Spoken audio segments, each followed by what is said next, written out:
You. What up? All right. We got another one from MrBallen. Another one from MrBallen. And this is Strange Things Rich Old Men Do With Their Money, aka the Stray Cat King. The Stray Cat King. The king of stray cats. What the heck is going on here? Is he like control stray cats and have stray cats attack and eat people or something? Or just like rich old men that collect stray cats? I don't know. The Stray Cat King. All right, let's check it out. No matter how absurd this story gets, remember, it's true. But before we get into today's story, if you're a fan of the strange, dark, and mysterious delivered in story format, then you come to the right channel because that's all we do, and we upload 3 or 4 times every week. So if that's of interest to you, please sneak into the like button's house and lightly toast all of their bread and then put it back in the bag. Also, please subscribe to our channel and turn on all notifications so you don't miss our weekly uploads. All right, let's get into today's story. The Stray Cat King.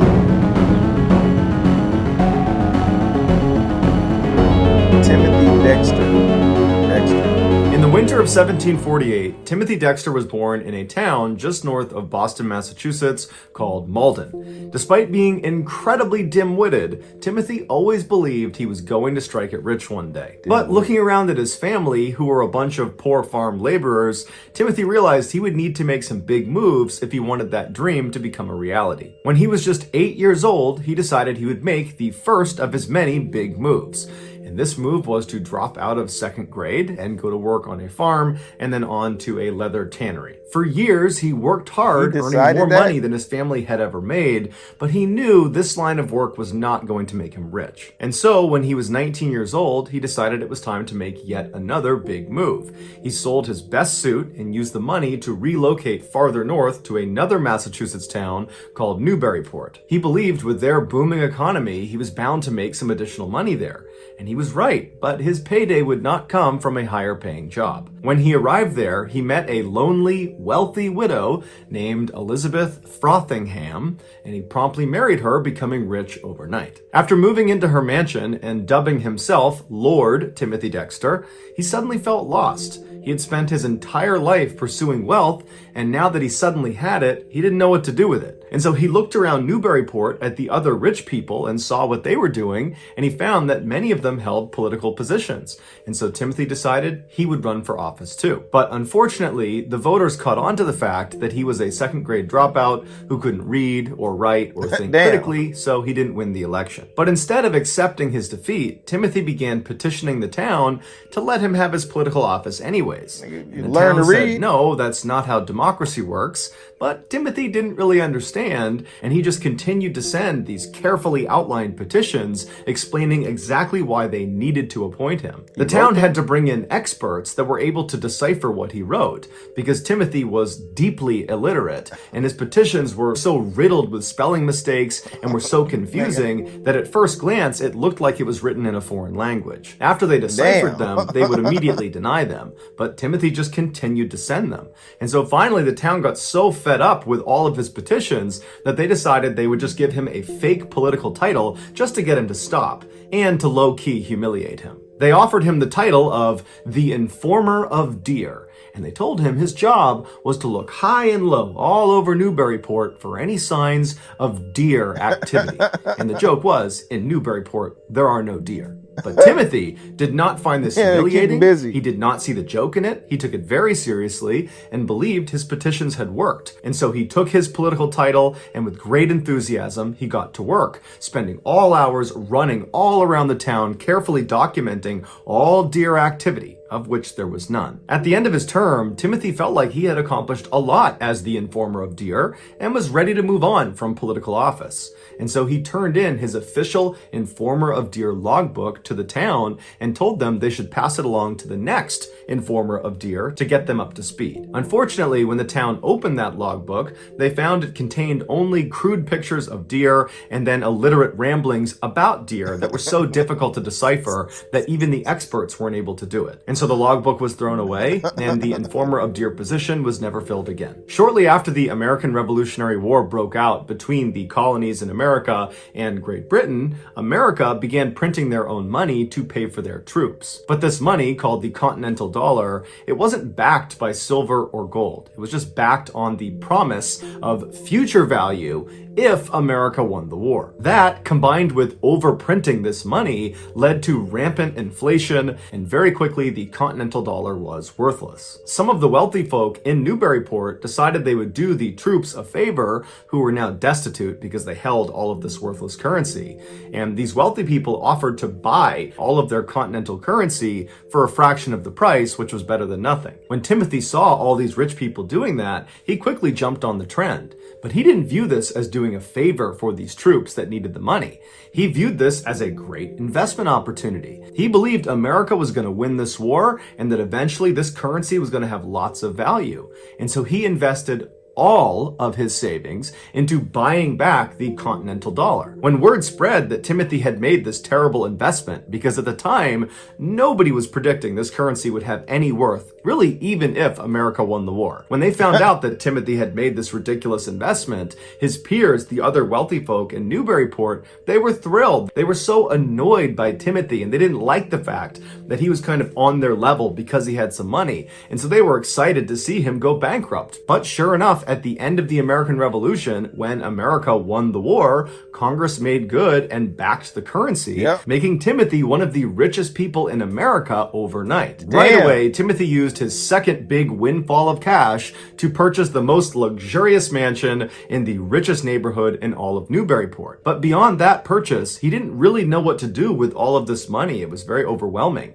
And so after several weeks of deep introspection where he tried to figure out, who he was now and what he wanted to be, it suddenly became clear to him. He needed to construct 40 wooden statues of random famous men on his front lawn. These statues included George Washington, Napoleon Bonaparte, Thomas Jefferson, and of course himself. The inscription under his statue read, "The first in the East, the first in the West, and the greatest philosopher in the Western world." After his sculpture was done, Timothy went out to inspect all 40 statues, and he discovered what he believed to be a huge discrepancy on one of them. Underneath Thomas Jefferson's replica, it said the author of the Declaration of Independence, which is accurate. But he told his sculptor that he was supposed to put down the author of the Constitution. And the sculptor very gently said, "That's not right. It should be the Declaration of Independence." Timothy became irate. He was not having it. And so he ran into his mansion and came out with his oversized hunting rifle and began firing at the sculptor's feet until he made the change. After Jefferson's title was fixed, Timothy noticed another discrepancy on another statue. He walked over to the George Washington replica and looked underneath it at the inscription, which said George Washington. And Timothy just shook his head, got out a paintbrush, covered it up, and wrote one word: Pitt. Just Pitt. Because periodically Timothy would confuse George Washington's name with Pitt, and nobody could convince him otherwise. By now, the other wealthy folk in Newburyport had really grown to resent Timothy, and now he was just showing off his wealth with his totally ridiculous mansion and all of his statues, and so some of these aristocrats wanted to find a way to just ruin Timothy. And so, knowing he was not a very bright man, they decided they would start giving him deliberately terrible investment tips. The first being that he should buy a whole bunch of warming pans and send them to the Caribbean. A warming pan is like this big frying pan that you load up with hot coals and you slide under your bed to stay warm at night. This works really well in a cold environment like Newburyport, but is completely worthless in a warm tropical environment like the Caribbean. But Timothy believed he was being given some great insider trading information and absolutely took this to the bank. And he went and bought 2 ships and he loaded them up with 40,000 of these huge warming pans and he fired them off to the Caribbean. And when they got there, the locals didn't know what they were or what they were for, but they found these warming pans served as great ladles for molasses, and they all sold out for a huge profit. And so Timothy went to those aristocrats and he thanked them for their incredible investment tip. These rich people were furious that their plan had backfired, and so they decided they would pitch him another, even worse investment tip that was bound to ruin him. They told him, why don't you buy up a whole bunch of coal and send it to Newcastle, England? Newcastle being the coal capital of the world, where there was so much coal there was actually an expression at the time, that's like sending coal to Newcastle, which meant you're doing something completely pointless. But these fine rich folks had never done Timothy wrong, and so he took their advice and once again took it to the bank. He loaded up his ships with coal and he sent them off to Newcastle. And this would have ruined him had it not been for the coal workers' strike that occurred right before his shipment arrived. And so when Timothy's coal arrived on the shores of Newcastle, there was a coal shortage and all of his coal sold out for another huge profit. And so once again, Timothy went back to the aristocrats and said, thank you for the incredible advice. Now truly irate that their plan has backfired 2 times, these aristocrats got together and said, okay, we got to set him up for something that's going to make him fail. And so they pitched him one more terrible investment tip. This was, hey Timothy, why don't you go buy all the whalebone you possibly can? Just hoard it, keep it in your house, because someday it's going to get really valuable. At the time, whalebone was extremely expensive and losing its value every single day. But again, Timothy thinks these people have never done me wrong. I'm going to do just that. And so he went out and he collected thousands of pounds of these rotting whalebones and made a huge stockpile in his basement. And shortly after he had built up this mountain of bone, over in France, it became fashionable for men to wear corsets. And wouldn't you know it, these corsets were made out of whalebone. And so once again, Timothy's investment completely paid off. And so he tipped his hat for a 3rd time to these rich folks that just keep making him more and more money. After these 3 big investment wins, Timothy was very confident and he viewed himself as a shrewd investor. And so he began to believe that he could identify winning investments himself. And so the first winning investment that he identified was to purchase all these stray cats in Newburyport that were lined up for euthanization. Timothy figured these mangy, sick, feral animals would make great house pets in the Caribbean. And so he loaded them all onto his 2 ships, he fired them across the sea, and wouldn't you know it, they sold like hotcakes. Not because they were cute and cuddly, but because unbeknownst to Timothy, the Caribbean had a huge rat infestation problem in their warehouses, and so his shipment of stray cats arrived at the perfect time. At some point, after all these successful investments, Timothy started to wonder about his legacy. How would people remember him after he was gone? And so there was only one way to find out. Timothy, very elaborately, faked his own death. And as he hid, watching his funeral, he noticed his wife, Elizabeth, wasn't as sad as he thought she should be over the death of her husband. Damn. And so he leapt out in front of the thousands of people that were there, and he began beating his wife with his cane. After this, Timothy decided he didn't really like his wife anymore, and so he decided he would just tell people she was dead, even though she was not dead. And so when people came to Timothy's mansion and they saw his wife walking around, clearly alive, Timothy would tell them, oh, she's a ghost. And because at this point Timothy was so wealthy and so influential, people just kind of accepted this and began viewing Elizabeth as a ghost. Before Timothy's actual death, he penned an autobiography called A Pickle for the Knowing Ones, a title that to this day people still don't really understand. Inside the book were 24 pages of completely illiterate ramblings with absolutely 0 punctuation. The book was so terrible that it actually sold out very quickly because people thought it was funny to buy this book. After people criticized Timothy for not using any punctuation, Timothy printed a 2nd edition where at the very end he included a single page with 13 lines of just random punctuation marks with a note at the bottom that said, go ahead and sprinkle these in as you see fit. In 1806, just a few years after publishing his book, Lord Timothy Dexter, the informer of deer, quietly passed away. This time for real. So that's gonna do it, guys. If you found the secret in today's video, let us know in the comments what it is and where you found it. So give us the timestamp.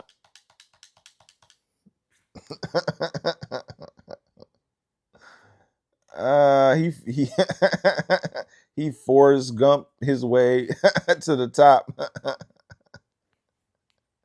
Ah, shit. Oh man. This nigga dropped out of school at second grade. He made the decision. He sat down with his family. uh he said the best thing for him to do is to drop out of school and focus on becoming rich in second grade. Yeah, making some big decisions in second grade. Damn. Yeah, he's very lucky. It seems like he lucked his way to the top. I mean, he married into money with his wife. You marry into money. I mean, did MrBallen call him dim-witted? Damn. But I mean, yeah, he married into money. He got, wife. Did they have any kids? Did MrBallen say they had any kids? I guess they didn't have any kids. But yeah, married into money, small town. I mean, for whatever reason, he wanted to get into politics. Like, that's not what you like. I don't know. I guess he was like, everybody else doing it. Let me do it too. I want to do it. And they told him he's in charge of the deer. Oh, man. He is in charge of the deer. And ain't no deer. Ain't no deer in that town, but that's what he's in charge of. He took it seriously too. Man. Yeah, and some lucky investments, or what the people thought were bad investments turned out to be good investments. You got lucky. The warming pots to the Caribbean, I was like, what the hell are they going to use? I was thinking maybe, well, you put them over the fire or something. You know what I'm saying? But no, you can use them as a ladle for molasses. Okay, you probably got all kind of uses for that shit. Ah, man. Yeah, yeah. We're very fortunate. But then it seemed like the older he got, like the more like evil. Like, you fake your own death. I guess you get to the point you get so much money, you just start doing evil shit and you don't realize it's evil. This nigga faked his own death and thought his wife wasn't sad enough and started beating her ass with a cane in front of the at the funeral. This nigga's he's at his funeral and he just pops out and starts beating her. I bet she was shocked. Oh man. I guess that was a different time. I don't think, like, you probably get in trouble for faking your own death and going through the funeral. How did they, how did he, like, what was the, how did he fake his death? That must have been elaborate. I mean, you would have to have a doctor come in. He probably paid off the doctor. Did you pay off the doctor and like he probably had to pay off a lot of people to help him fake his own death. The funeral director. I mean, damn. He went through a lot of work just to try to see his wife's reaction. Like I said, once you get all that money, it seemed like he was one of the he was living in he was one of the richest men in America, living in a small town. He's probably he was probably the dumbest and most powerful person in that town. That's very dangerous. That's a very dangerous combination. The dumbest, the most powerful, the richest person in the town. That's dangerous.